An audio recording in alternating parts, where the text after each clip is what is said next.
chairmen who were elected during Wike's tenure as Rivers State Governor accused incumbent Governor Siminalayi Fubara of sponsoring the ruffians who stormed Wike's residence.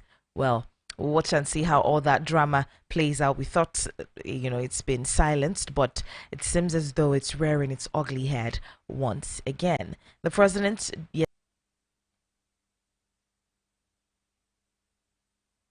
The 16th Emir of Kano, Alhaji Muhammadu Sanusi II, has said intelligence failure led to the attacks on public and private properties during the End Bad Governance protests in the state. The Emir, who spoke on Wednesday, said the security agencies were notified of the plans for the attack on some of the properties days before it occurred. Well, we all know how the protests escalated in most northern parts of the country. We'll watch and see how all that drama will play out. Still looking at some of the news, we're seeing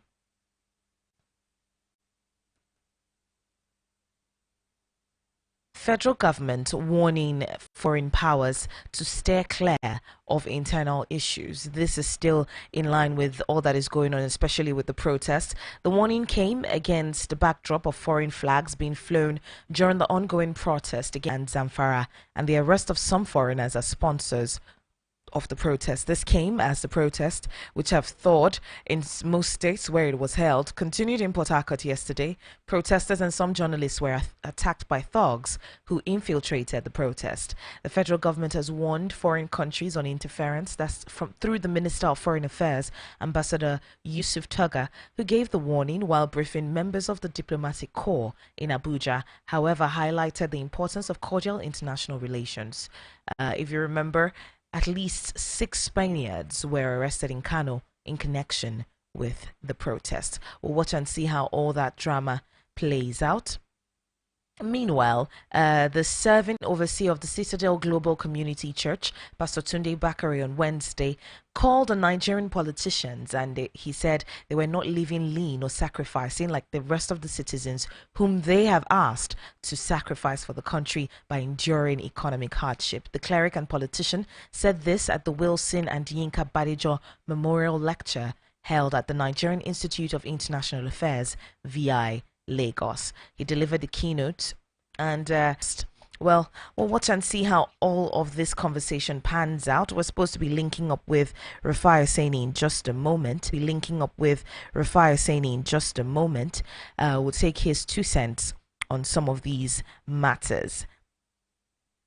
Meanwhile, let's just listen to some protests that persisted in Kano State yesterday despite the curfew.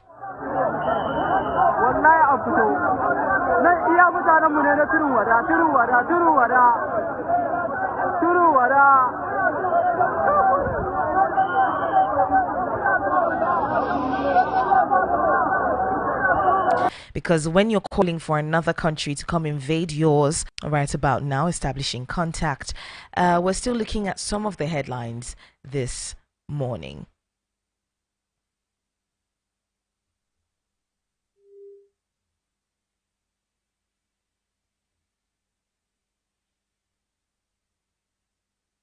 All right. Good morning, Mr. Rufai. Morning. Nancy, how are you? I'm fine, thank you so much. How is Lagos?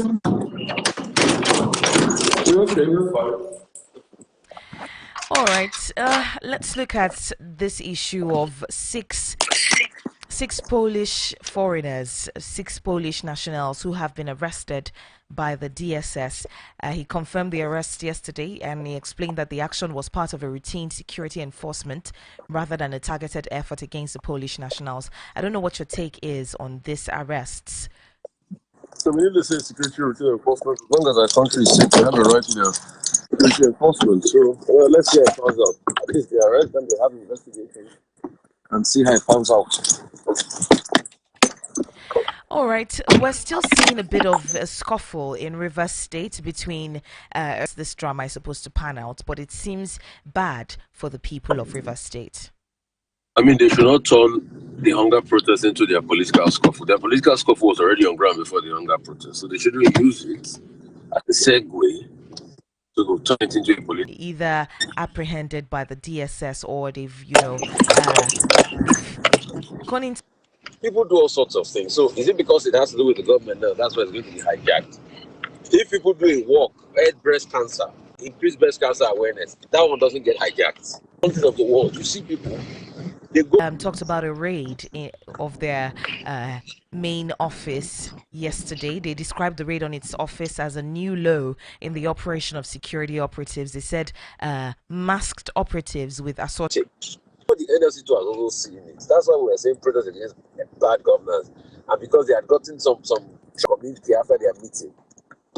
So when they ought to stand with the people, they did it. And this was the same NLC that, standing with the APC. They can't stand. They don't stand for the truth. They will never stand. They will never stand. So now they are now issuing communiques and all of that. So they too, they see that what goes around comes around. It's best in life when you know the side you are on. And let's stop this higgledy-piggledy. All right.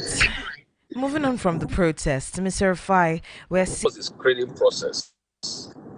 And they should also tell us if forensic into what even goes on, how money is being appropriated, what is being spent, and what kind of thing goes on as regards the gas sector of this country. Most importantly, why is it big for give food to the local refineries that need it, because they sold up almost of the crude they used to borrow money here and there.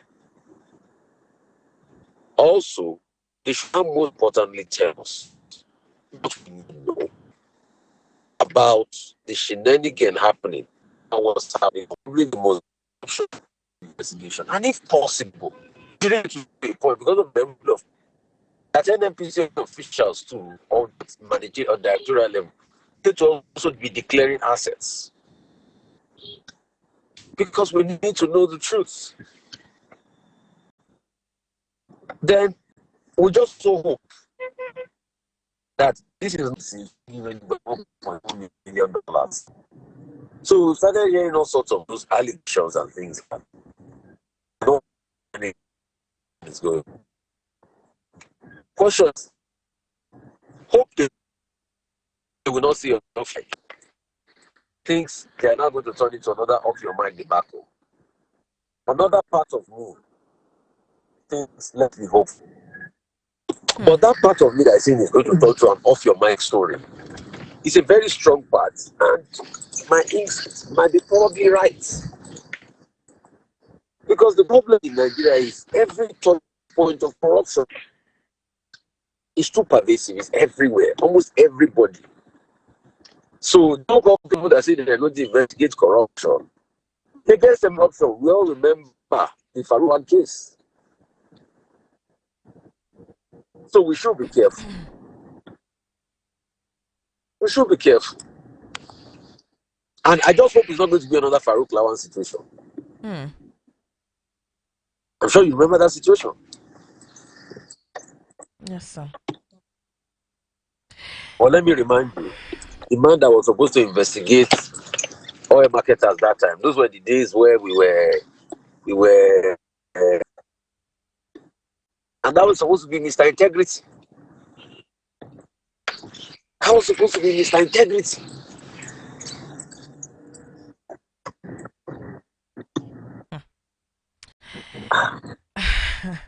Mr. Rufai, we'll try to remain hopeful and watch how all this pans out.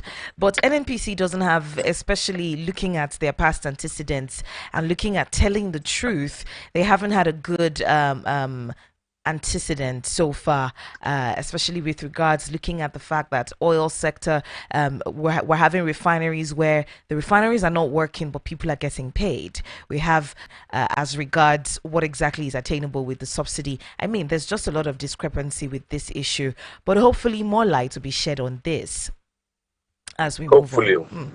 Well,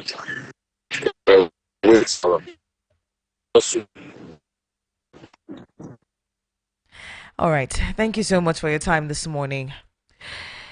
To you listening, you have the opportunity to call me up and let me know what you think about any of our headlines this morning. It's a bit of a slow news day today, but we'll be checking out some of the voices in the news this more. The West and the IMF, they are capitalists. They are actually exploiting our resources. Our leaders have been their puppets, and we cannot take it anymore.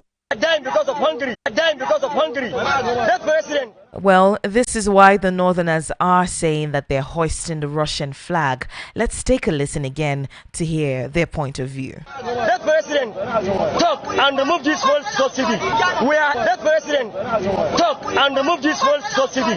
We are looking for help from Russia. Russia is communist. Yesterday, he says he's urging Nigerians to look beyond the temporary pain and aim at the large. Nigerians to look beyond the temporary pain and aim at the larger picture. Let's take a listen.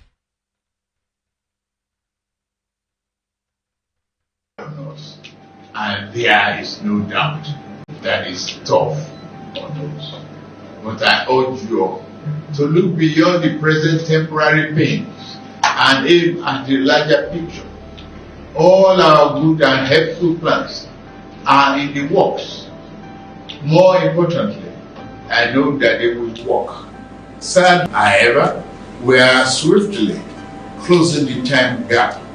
I plead with you, please have faith in our ability to deliver and in our concern for your well-being. We will get out of this turbulence, and due to the measures we have taken, Nigeria will be better equipped and able to take advantage of the future that awaits her. For example, we shall fulfill our promise to make education more affordable to all and provide loans to higher education students who may need them. No Nigerian student will have to abandon higher education because of lack of money. Our commitment is to promote the greatest good for the greatest number of our people. On principle, we shall never falter. I assure you, my fellow countrymen and women, that we are exiting the darkness to enter a new and glorious dawn. Now, I must get back to work in order to make this vision come true. Thank you for listening, and may God bless Federal Republic of Nigeria. Well, that was the voice of the president urging Nigerians to look at the larger picture. Nigerians have taken a very, very interesting swipe at the president, saying that they cannot see nor understand any larger picture at this point. Can hunger look at the larger picture? Can hunger be patient? How do we overlook hunger? How do we overlook the frustrations currently plaguing Nigerians? Well, those and many more from the questions on the mouths of lots of Nigerians. Meanwhile, on this issue of the oil sector and the NNPC and the House of Reps, the probing on what exactly is going on there, a conversation was had with an analyst, Jide Ojo, and he was talking about forces trying to frustrate the Dangote refinery and the corruption predominant in our oil sector. Let's take a listen. From resource costs. Resource costs from literature, if you read up what is meant by resource costs, you find out that many of the countries that are blessed with mineral resources or natural resources, let me put it more appropriately, usually suffer from underdevelopment. And you ask yourself, I mean, countries like Japan, which is under severe threat of landslides and earthquake, is today an industrial giant. China is an industrial giant. But look at Africa. Almost all the countries of Africa with huge natural mineral deposits are at war or at best underdeveloped, having high rate of poverty, unemployment, and infrastructural deficit. So more or less, the blessings, divine blessings of having these natural resources in abundance across the country has really not translated into any meaningful development for us. And to that extent, I agree with former President Olusegun Obasanjo, but he's not the first person to have identified this as a problem. The literature is replete with different studies, researches that have lent credence to this.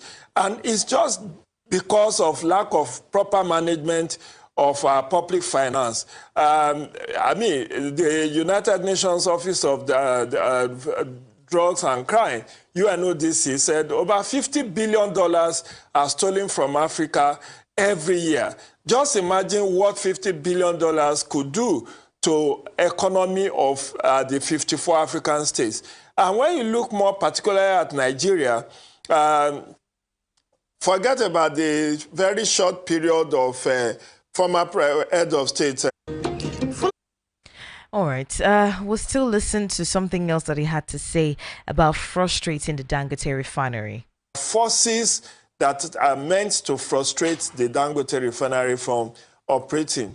Because once you take away that fuel importation from there, they will be out of business. And until the president is able to do that, to slay that monster of fuel, I mean, I recall that under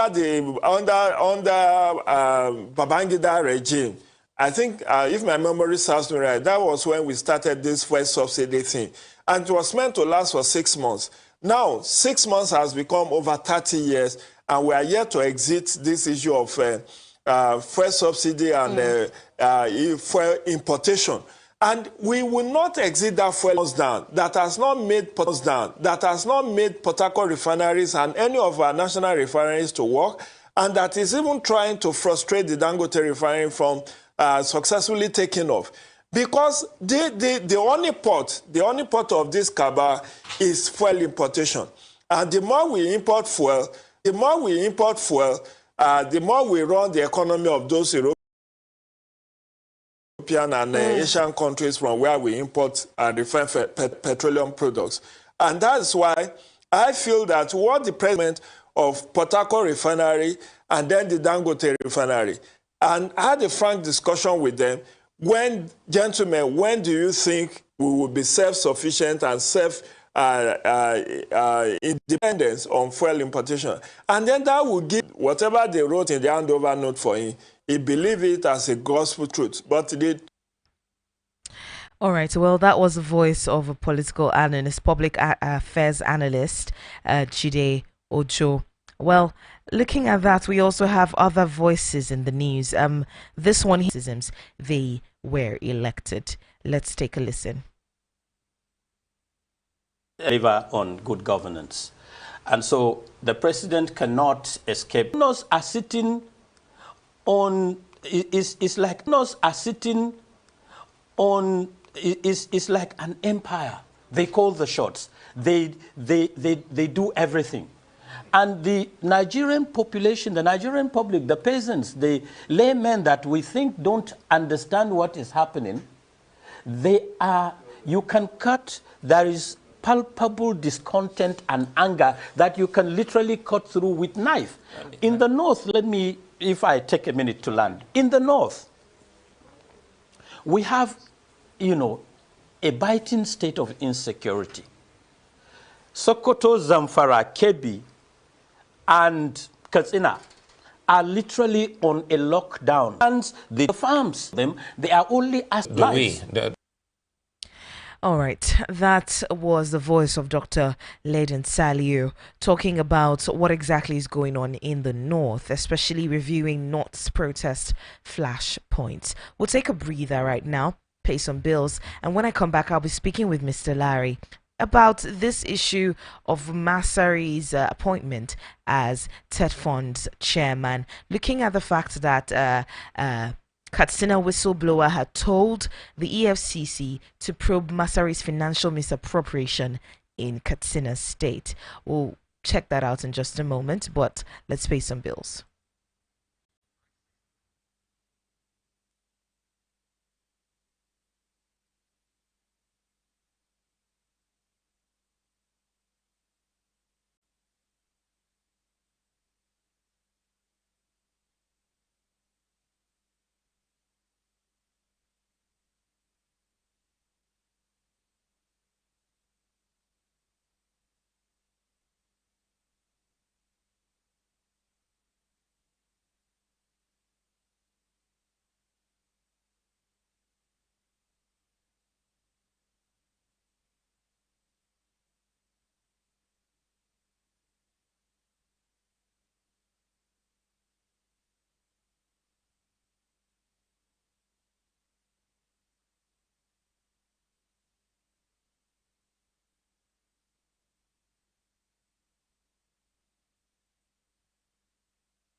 Meanwhile, there was an article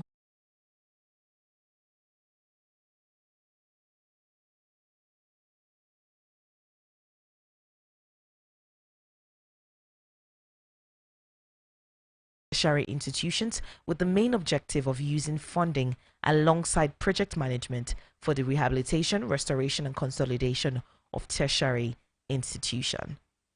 Now, has asked us to give more time. The more time he's given, the more some people have said he's inviting some individuals with questionable character to help in finishing whatever is left of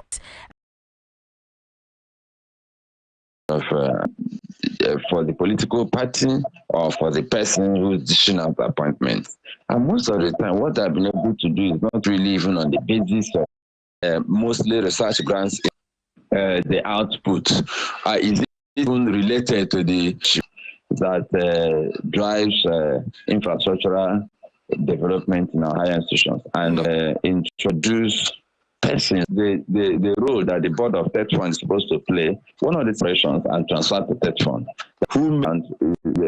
They have to fund the part of the big challenge we have. TET fund is a very critical institution that's funded in Nigeria, and people of governance. I think we need to get to that the basis for the development of a nation, both short term and long term.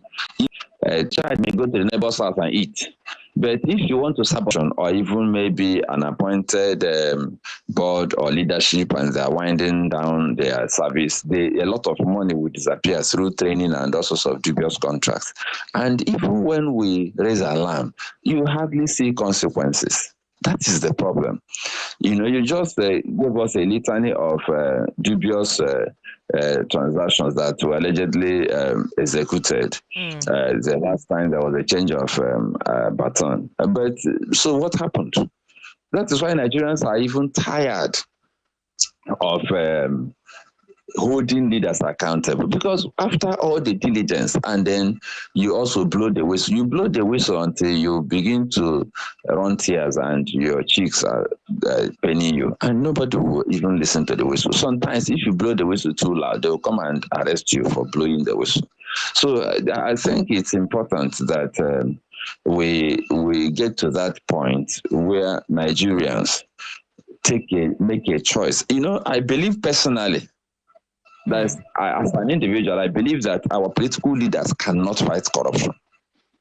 Okay. They know fit. That is, they are the people. They are not just corrupt. They train the rest of us in corruption. There is no way a person who is the champion of something bad can also fight it. You can't send a drug peddler or a drug user to become the head of NDLEA. I don't know what you expect the person to do. You cannot send somebody who has a track record of stealing and embezzling funds to head EFCC. So the point I'm making is that for Nigerians to expect a typical Nigerian politician to fight corruption is like expecting a virgin to have a baby.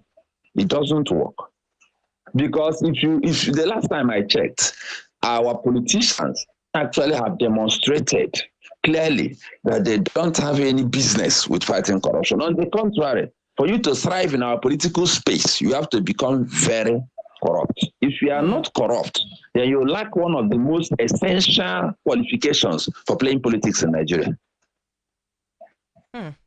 So I don't understand how we even this our conversation is like pouring water on stone. The only reason we should continue to have it is that if you pour water on stone long enough, the water may just erode the surface of the stone. You won't stop. But the truth is that you won't stop. But the truth is that one of the qualifications we round up, I can also tell you that countries that the countries that had such bad experiences in the past have been able to transform. Ghana transformed, Rwanda transformed, Bangladesh was poverty capital of the world. They have moved on. Granted, they had some challenges recently, and because they are intolerant of bad leadership, you can see what they did with the challenges. And who did they appoint as chief advisor to the interim government? Mohammed Yunus himself, the king of microfinance. So they moved from being at the bottom of the pit, literally speaking, the poverty capital of the world, to not only moving up, but knowing what to continue doing to continue moving up. So all hope is not lost. I think we need to say that so that people won't become despondent and join the bad guys. We can't lose hope and say, no, we're hopeless. We are not hopeless. Countries have been known to transform. But we have to point out the symptoms and the diseases so that the people will begin to treat themselves. Start from treating yourself and then treating the people around you. And then when you listen to the voice of the people consistently and you are able to decipher what the problems are and the role you can play, what will happen is that over time, culture that will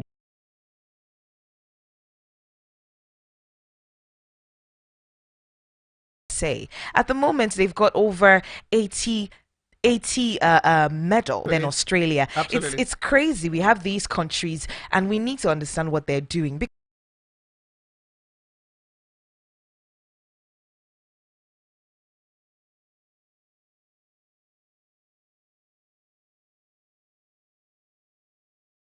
I was more like, that's like throwing and okay, let's watch and see how all this plays she's out. Our major day yesterday. But anyway, let's let you know that it will continue today. Athletics 100-meter hurdles.